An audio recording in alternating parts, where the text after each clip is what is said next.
வணக்கம். இப்பதிவினை முதற் தடவை பார்ப்பவர்கள் அல்லது ஏற்கனவே பார்க்க தவறியவர்கள் சப்ஸ்கிரைப் பண்ணி பார்க்கும்படி தயவுடன் கேட்டுக்கொள்கிறேன். அம்மாவின் ஓய்வு. உன் அம்மா கடைசியாக எப்போது ஓய்வெடுத்தாள் நினைவிருக்கிறதா? அவள் காலையில் எழுந்திருப்பாள் உனக்காக. இரவில் தூங்குவாள் உன்னை தூங்க வைத்த பிறகு.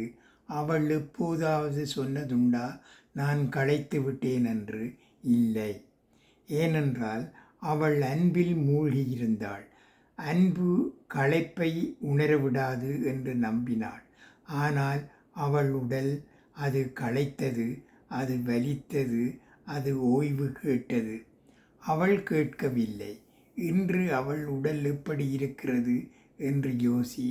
நீயும் அதே தவறை செய்கிறாயா?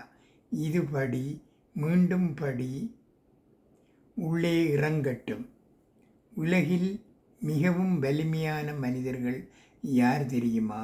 போர்க்களத்தில் வென்றவர்கள் அல்ல, மலையை கடந்தவர்கள் அல்ல, கோடிகளை சம்பாதித்தவர்கள் அல்ல, உடைந்ததும்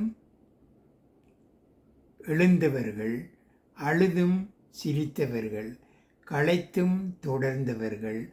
ஆனால் அவர்களுக்கு ஒரு இரகசியம் தெரியும். எழுவதற்கு முன் விழ வேண்டும், ஓடுவதற்கு முன் நிற்க வேண்டும், வெல்வதற்கு முன் ஓய்வெடுக்க வேண்டும்.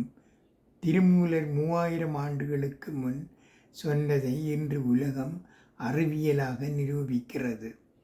உடம்பை வளர்த்தேன், உயிர் வளர்த்தேனே. உடலை நேசிப்பது ஆன்மீகத்திற்கு எதிரானது அல்ல. அதுவே ஆன்மீகத்தின் முதற்படி. சூரியன் ஒவ்வொரு இரவும் மறைகிறது, பலவீனத்தால் அல்ல, நாளை இன்னும் பிரகாசிக்க. கடல் ஒவ்வொரு அலைக்கும் பின்வாங்குகிறது, தோல்வியால் அல்ல, மேலும் வலிமையாக மோதிட. உன் உடல் ஓய்வு கேட்கும்போது அது சாகவில்லை, அது அடுத்த உச்சத்திற்கு தயாராகிறது. நன்றி, வணக்கம்.